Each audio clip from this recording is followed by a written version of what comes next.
Halo, selamat pagi, selamat kepekan saudara dan sahabatku yang terkasih. Jumpa lagi bersama saya Pendeta Rudi Rahabiat dari Tanah Tinggi di Kota Ambon. Pagi hari ini saya secara spontan hendak berbagi refleksi sejenak dengan saudara dan sahabat sekalian, sambil juga tetap menyampaikan selamat meneruskan ibadah puasa bagi saudara-saudari kita umat muslim dimanapun berada. Dan juga bagi umat Kristiani, hari kemarin kita sudah memperingati kematian Kristus dalam peristiwa Jumat Agung melalui perjamuan kudus. Semoga memberi satu sentuhan maknawi bagi kita semua, dan mudah-mudahan dalam momen-momen hari-hari keagamaan seperti saat ini, yaitu puasa dan juga Jumat Agung, bahkan juga Paskah yang akan kita rayakan besok hari, kita semakin peka dan terus bertanya tentang siapa kita dan bagaimana kita harus memberi makna bagi hidup yang sementara ini. Nah, saudara dan sahabat sekalian, secara khusus ya, saya ingin menyapa umat Kristiani menjelang Paskah, ya saudara dan sahabatku. Apa yang mau dan hendak kita maknai dalam perayaan Paskah tahun ini? Apa yang berbeda dengan tahun-tahun sebelumnya? Dan kira-kira apa manfaat yang bisa kita peroleh ketika kita merayakan Paskah di tahun ini? Nah, bagi umat Kristiani tentu Paskah atau kebangkitan Kristus merupakan salah satu peristiwa iman yang sangat penting, yaitu keyakinan bahwa Kristus Yesus mati dan bangkit untuk menyelamatkan manusia. Tetapi tanggapan terhadap peristiwa Paskah itu juga berbeda-beda, saudara dan sahabat sekalian, karena kita menghadapi juga manusia yang beragam-ragam sudut pandangnya, pemahamannya. Salah satu contoh ya, misalnya saya ingin menyebutkan buku dari seseorang yang bernama Yohanes Rahmat. Nah, ini buku judulnya Memandang Wajah Yesus. Nah, apakah saudara pernah baca buku ini? Nah, buku ini ditulis tahun 2012, berarti 12 tahun yang lalu ya. Ini satu disertasi yang dihasilkan oleh penulisnya ketika dia menulis di negeri Belanda.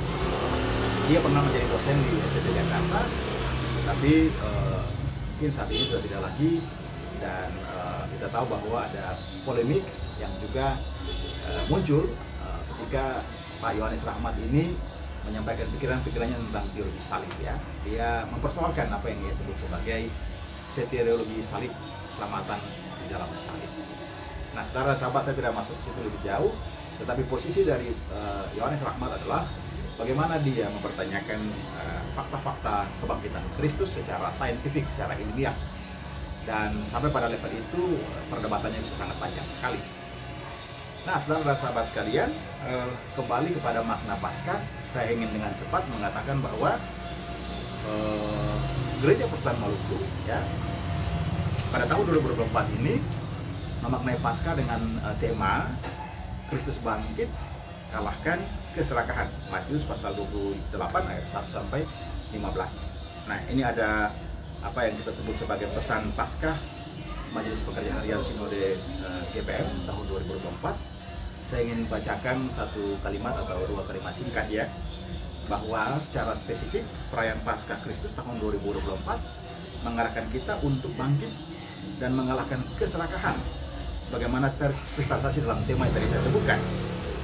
Keserakahan adalah akar dari berbagai ketimpangan sosial dan ketidakadilan dalam relasi manusia ya. Keserakahan dapat membuat seorang bertindak menyimpang dari moral dan etika. Kemudian, saudara, keserakahan dapat membuat kita mengorbankan sesama dan alam semesta demi ambisi, hasrat, dan keinginan hati. Dan keserakahan juga dapat membuat orang menggunakan segala cara untuk menggapai apa yang diinginkannya. Nah, itu saudara dan sahabat sekalian, pikiran yang coba disampaikan dalam pesan Paskah tahun 2024 oleh Majelis Pekerja Harian Sinode GPM. Nah, pertanyaannya adalah kenapa sampai kemudian gereja memberikan aksentuasi kepada kata kunci serakah atau keserakahan ya. itu berarti ada sesuatu yang cukup urgent yang hendak diadres oleh gereja. Bisa juga berdasarkan pengamatan bahwa akhir-akhir ini pola hidup, gaya hidup hedonisme, konsumtivisme semakin meningkat dan hampir saja tak terkendali. Dan kalau manusia terus larut dalam sifat-sifat yang sedemikian, maka ada kecenderungan untuk saling menjegal, karena orang ingin tidak pernah merasa cukup, selalu berusaha untuk menambah dan menambah lagi. Misalnya sudah punya satu handphone, ya, dia ingin mendapat handphone lagi. Sudah memiliki handphone misalnya Samsung, dia ingin lagi memiliki iPhone, ya. Ada juga sekarang handphone yang ya dua balik, ya, saya menyebutnya penyanyi lama penyanyian baru, ya. Nah, ini sesuatu yang menarik untuk kita refleksikan. Nah, saudara dan sahabat sekalian, ketika kita berbicara tentang keserakahan, maka tentu saja mudah-mudahan ya itu bukan suatu rumusan saja. Kita berharap bahwa itu terinternalisasi dalam hidup kita semua. Dan kalau saya boleh mereview sebentar ke belakang, katakanlah dokumen-dokumen Oikumene seperti Dewan Gereja Sedunia dan Persatuan Gereja-Gereja Indonesia berbicara tentang Ugahari. Nah, saudara pernah mendengar kata itu atau tidak? Ayo. Nah, Ugahari artinya hidup yang sederhana, cukup, tidak terlalu berlebih-lebihan, ya, makan ya secukupnya, jangan makan sampai lahap, ya, makan sampai kenyang, ya, berintilah sebelum kenyang dan makanlah saat lapar, ya.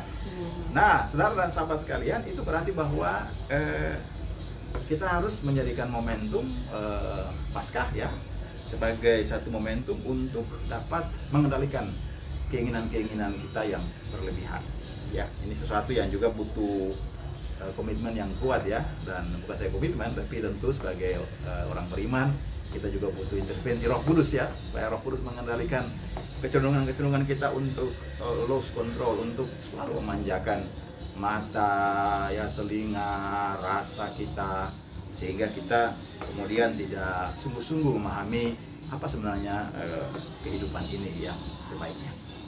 Nah, masih berkaitan dengan makna Paskah itu, saudara dan sahabat sekalian, pada kesempatan ini juga saya hendak memberikan satu informasi tentang aksentuasi, ya.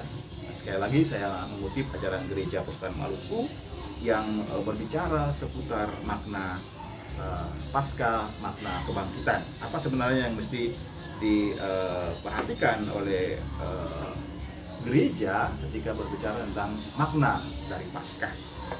Nah, pada artikel ke-49 ajaran Gereja Persekutuan Maluku ada pertanyaan, ya, apa artinya percaya dan memberitakan Kristus yang bangkit? Saya jadi ingat moto dari Fakultas Teologi UKIM, Nos Autem Predicamus Christum Crucifixum. Kami memberitakan Kristus yang tersalib. Nah, dalam ajaran gereja GPM itu pada artikel 49 itu dikatakan bahwa orang percaya mengambil bagian dalam kematian Kristus, mengalami pembebasan dosa, kemudian ambil bagian dalam kebangkitan Kristus, yang berarti hidup bagi Allah dan menjadi senjata-senjata kebenaran. Yesus bangkit berarti mau tidak berkuasa atas Yesus dan tentu saja orang yang percaya kepadanya. Dan ini menjadi landasan bagi setiap orang percaya untuk hidup berpengharapan. Jadi Paskah itu juga mempunyai korelasi dengan pengharapan. Orang-orang Kristen tidak boleh menjadi orang-orang Kristen yang putus asa, ya, sebab maut sudah dikalahkan dan kuasa dosa juga sudah dihancurkan. Nah, saudara dan sahabat sekalian, dalam kaitan itu juga ada pesan penting juga dalam ajaran Gereja Persekutuan Maluku bahwa kebangkitan Kristus itu juga mesti menjadi momentum solidaritas. Saya bacakan, ya, kalimatnya begini. Dengan demikian memberitakan Kristus yang disalibkan dan bangkit tentu saja artinya memberitakan solidaritas Yesus yang paling dalam dengan sesama yang mengalami ketidakadilan dan korban kekerasan sesamanya. Bagi kita saat ini, memberitakan Yesus berarti turut ambil bagian dalam upaya perjuangan, ya, menegakkan keadilan, pembebasan dari kemiskinan dan praktek kekerasan terhadap sesama manusia, terutama terhadap mereka yang lemah, miskin, dan tertindas. Nah, saudara dan sahabat sekalian, ini rumusan-rumusan yang sangat ideal, rumusan-rumusan yang sangat mulia.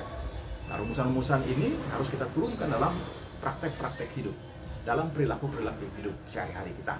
Bagaimana ketika kita bicara kemiskinan, berarti bagaimana kita peka kepada orang-orang yang ada di sekitar kita yang mengalami pergumulan dengan pekerjaan. Orang-orang yang mungkin untuk membeli makan minum saja susah. Apa yang bisa kita bantu? Apa yang bisa kita buat? Kita berbicara tentang kekerasan. Bagaimana kepekaan kita untuk misalnya kekerasan terhadap anak, kekerasan terhadap perempuan, dapat kita minimalisir. Kita berbicara tentang krisis lingkungan. Ya. Bagaimana langkah-langkah yang bisa kita lakukan?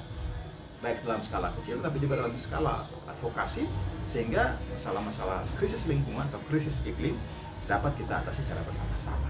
Nah, itu berarti Bapak Ibu, Saudara dan sahabat sekalian, perayaan Paskah betul-betul harus mendasar dalam hidup kita.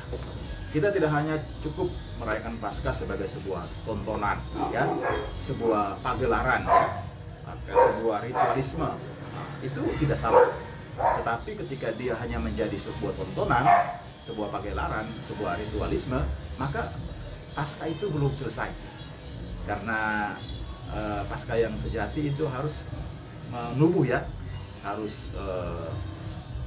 menjadi kayak hidup dalam kehidupan yang tadi itu saya bilang solider, yang peka, yang tanggap, yang saling peduli satu dengan yang lain. Sekali lagi ini bukan perkara yang mudah, tapi mari kita saling mengingatkan. Tentu saja juga saya tadi katakan bahwa kita membuka diri juga untuk Roh Kudus menuntun kita, memampukan kita supaya kita semakin peka, kita semakin tanggap, dan kemudian kita bisa memberi makna yang otentik, ya, terhadap Paskah itu sendiri. Nah, saudara dan sahabat sekalian, kiranya apa yang menjadi refleksi singkat ini bisa menambah, ya, wawasan saudara juga, pengalaman saudara juga, karena saya yakin dan percaya bahwa setiap orang memiliki pengalaman, memiliki pengetahuan. Kita hanya saling menyapa, kita hanya saling melengkapi, dan kita juga saling mengkritisi tentu saja.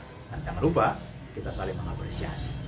Demikian saudara dan sahabatku yang bisa saya sampaikan. Pada kesempatan ini juga tak lupa saya menyampaikan selamat merayakan Paskah tahun 2024 bagi umat Kristiani dimanapun Anda berada. Kristus bangkit, kalahkanlah keserakahan, hadirkanlah kebahagiaan. Tuhan berkati.